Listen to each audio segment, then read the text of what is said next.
For those of you who play Star Rail, I'm gonna assume that a lot of you are already familiar with the 2.7 Home Decor event cutscene where we get to see what the Astral Express members get up to when they're not trailblazing. We get to see Stel or Kalis take a nice bath in their newly refurbished bathrooms, and then we get to see Himeko having a nice drink at the bar, and then we get to see Welt become pretty much a grandpa for Pom Pom.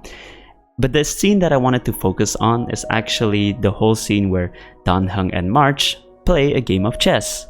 And of course, to the uninitiated and to those who play Star Rail, you'd probably think that there's really nothing wrong with the scene because you can clearly see, even if you don't know much about chess, Black has a lot more pieces still on board. A lot of white pieces are just scattered around haphazardly or outside of the board, and after the scene keeps going, you can clearly see that Dan Heng finally dealt a finishing blow to March, and she lifts her hand up in practically defeat. But what if I were to tell you that not only is this probably one of the most confusing game of chess that I've seen in recent pop culture, but I'm pretty sure that with all due technicality, there's a high chance that March actually won that match. So before I get explaining, I'm just gonna assume that none of you know how to play chess because, well, number one, this ain't a chess channel and I'm certainly not good at explaining chess like Gotham Chess is. And number two, I barely know how to play chess either. I only have like a, 800 something rating on Rapid and chess.com, so yeah, when it comes to explanation, this is probably gonna be quite an oversimplified one.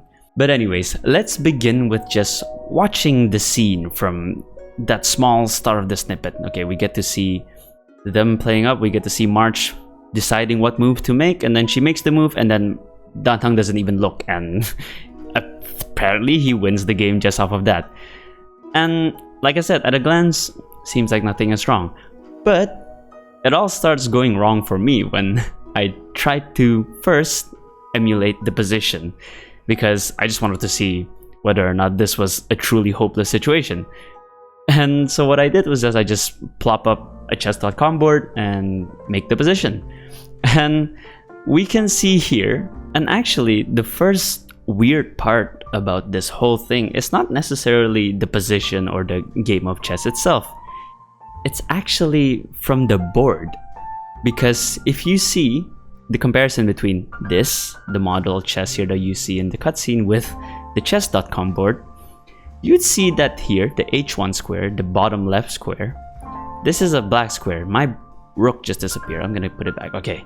Well, if you see it in the cutscene, it's white.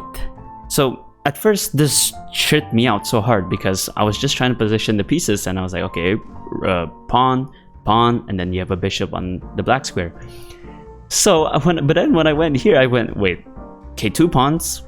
Why is this square white? Why is I can't, like, am I missing something? Is the bishop supposed to be there, not here? And I also saw that, oh wait, this bishop is also a dark square bishop in this game, but in an official board, it's supposed to be a white square.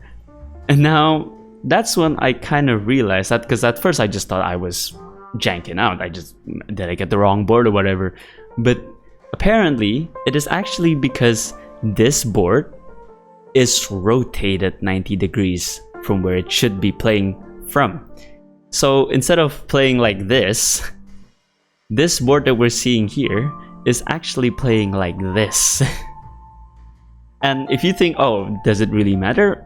I thought it didn't, but then apparently it kind of does when it comes to like official tournament notation and stuff, so that it becomes really confusing if they were to switch up the board like that. And I guess apparently openings are also affected, but I don't know.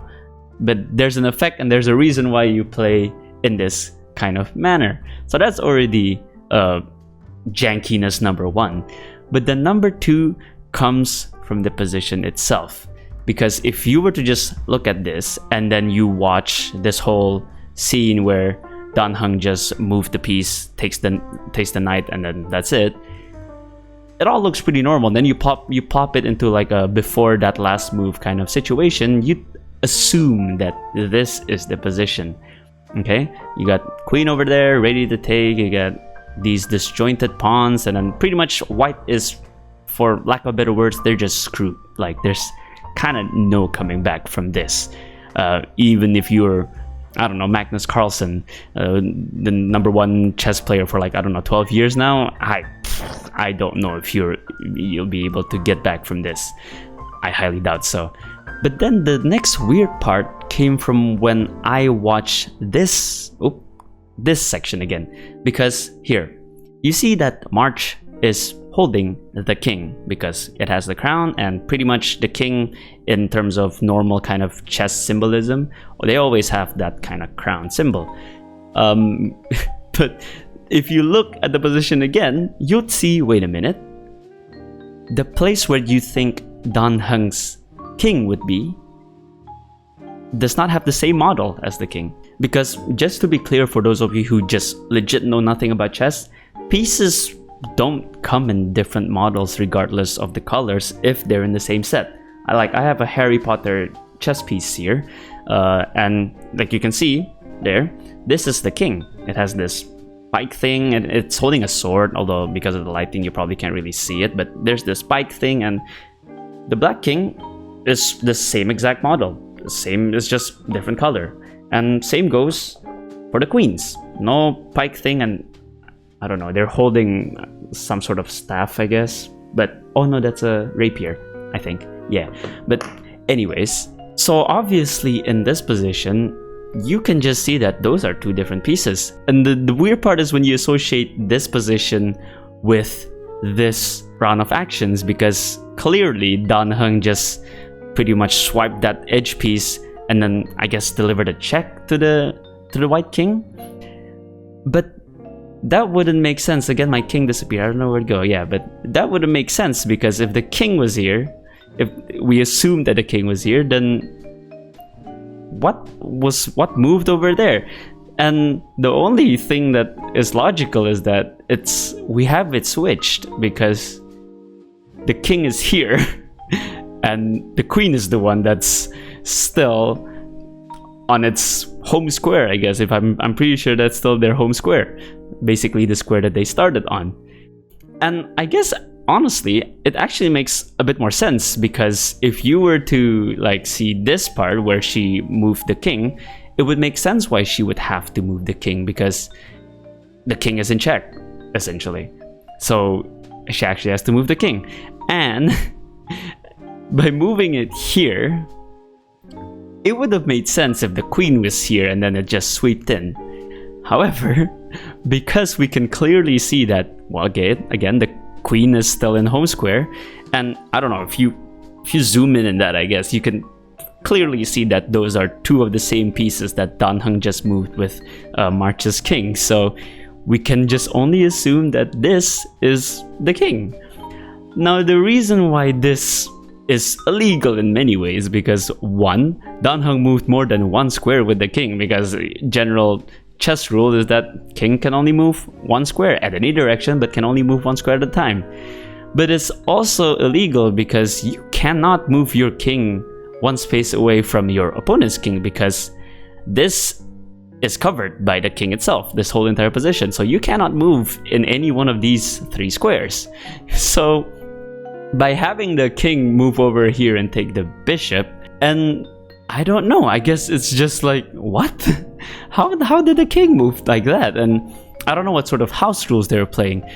But the funny part is, okay, one, if they were playing official rules, you can't do that. But even if you're playing house rules and, you know, I guess the king can do anything they want, even if you do this, then by default, March still wins. Because she can just take, and then that king is dead. You can just take. And maybe some of you would be asking, okay, but since Dan Heng made an illegal move, and technically March also made an illegal move, what would happen there? And funnily enough, this situation has actually happened in an official chess match before. And more than anything, it actually involves that world #1 chess player Magnus Carlsen that I mentioned earlier, and this is back at the time where he was also still the world champion.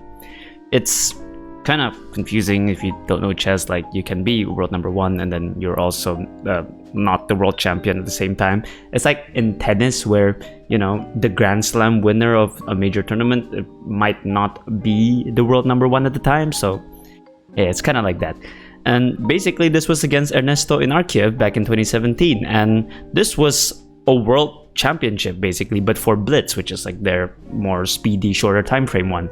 And essentially the situation was simple. They both were low on time. Let me just enlarge this up. They were both low on time. The position is funny in my eyes at least. And basically before Inarkiev made that move, see here, Inarkiev's black, Magnus is white, and he made this move to, I guess, get out a check, and then Magnus took with the rook. He was ready to trade away these rooks, and then basically the king, Inarkiev's king, is at check, so he has to get out of this. He can't do any other move other than to get the king out of check, which can involve moving the king away or like just taking that rook with this black rook. But because of the short time frame, I don't know if Inarkiev meant to do this, we never know, but essentially instead of doing the right move, which is to get out of check, he's still in check. He just decided, you know what, I'm gonna ignore that and I'll check your king instead. And so he moved his knight to check, because knights move in an L. And the thing is, Magnus also didn't notice. He just kind of went, okay, and then moved his king to get out of check. And then as you can see here, Inarkiev stopped the clock, and then he summoned, let's see, in the next, like he pointed to the position and he got the arbiter to come. The arbiter is basically like the referee, and usually I guess they're either assigned to like either a section or to a certain game. And Inarkiev basically went, oh, he made an illegal move after I made an illegal move, or basically he made a move, Magnus made a move when Inarkiev is still in an illegal position. So with that argument, Inarkiev was basically trying to say, oh, I win. The win should be mine, because in the state just now, he made the last illegal move. And the surprising part is actually the arbiter actually gave Inarkiev the win. And you guys might be thinking, wow, so you can just make a move that's not allowed and hope the opponent doesn't notice, and then just get an arbiter to come and, you know, be like, oh, you're not supposed to do that, you lose. And that's basically the first result. The first result was, okay, Magnus lost. It's 0-1 to Inarkiev. But then later on, Magnus appealed the decision, and then to the chief arbiter. So basically, if there's referees for certain games, there's a tournament referee, the big boss of the referees. So that's who the chief arbiter was in this tournament. And then the chief arbiter, I guess, basically just went, yeah, that's stupid. No, Magnus wins, because yeah, why wouldn't he, you know? And I guess what Inarkiev was trying to play on is basically on what you should be doing when an illegal move happens, because according to FIDE, the governing body of chess, when a player makes an illegal move, you have to stop the clock, get an arbiter, confirm the illegal move, and then after that, the arbiter gives 2 minutes to the non-offending player. So basically, if you're the one who made the illegal move, your opponent will get an extra 2 minutes, and then game continues. But if you make another illegal move after that, then you just lose the game, because don't make illegal moves. And I guess what Inarkiev was just trying to play on using those rulings is that Magnus's instance of the illegal move is the second instance, which means that that player should be forfeited because it's the second instance of the illegal move. And yeah, I guess the arbiter just kind of went, yeah, sounds about right. Yeah, and then his boss just kind of went, no, what are you doing, bro? So yeah, that's really just what I eventually just found really funny about this whole thing, because yeah, no matter what kind of mode they were doing, there's just, in an official mode, Dan Heng would pretty much lose because he essentially made an illegal move and then that's it, didn't even elaborate on it, and I guess March didn't even think about it. And if they were playing house rules in like a very unofficial manner, Dan Heng still would have lost. The only way Dan Heng could win here, or like at least keep the game going, is that, I guess, because he's on his phone. He's on his phone, so he did the move and he just didn't know that this was happening, and March just kind of went, oh look, I win. But then if March for some reason, which very highly unlikely, she saw this and be like, hey, you can't do that. Kings can only move one square, you know?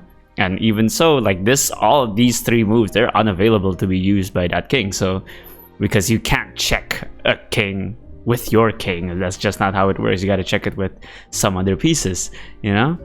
But if the only way Dan Heng could have kept the game going is by doing that, and then March going, wait, you can't do that. But then again, they're not even, well, it doesn't look like they're playing with a clock, so it shouldn't really even matter about the turn base. She can just straight up go, wait, huh, I can take, and it's my victory. And quite frankly, that would be very in character. And okay, don't even get me started on the position we saw in the 2.7 trailer, because bro, this is just on steroids, man. Like, what is this? Like, they're just lining up based on height. And quite frankly, if this position were ever to happen in a real game, you would need effort to achieve this kind of thing, because to have triple stacked pawns on each side, you won't have to only question one player, you have to question both of them, because it's just gonna be like, what are you doing? Like, bro. So yeah, that's about it for this funny, most confusing chess match that I've seen recently. And I get it, it is fictional, you know, but it's just really funny to see it when there's a real life based game in these kind of things, and the position is just so weird. And I just kind of find it funny, because for a game made by Chinese developers with a pretty decently huge Singapore section, you would think that they could sort of have a bit more research into chess, because, you know, the previous world champion, before he got defeated in December, I think, of 2024, was Ding Liren, who's from China. And the Chinese Olympiad team in chess did pretty well. They finished 4th in the overall standings in last year's Olympiad, and India, United States, and Uzbekistan that finished above them had pretty much like super OP players. So, you know, I just kind of thought it's a bit ironic that they made that kind of funny, because the game by itself in general looked pretty normal until that one last move when you realize, wait, it was the king that did that move. So yeah, I just hope you guys enjoyed this video, this little funny dive into a simple bit of Star Rail miscellaneous stuff. And yeah, until the next video, my name's Leafy. Hope you guys enjoyed this, and I'll see you next time. Sayonara.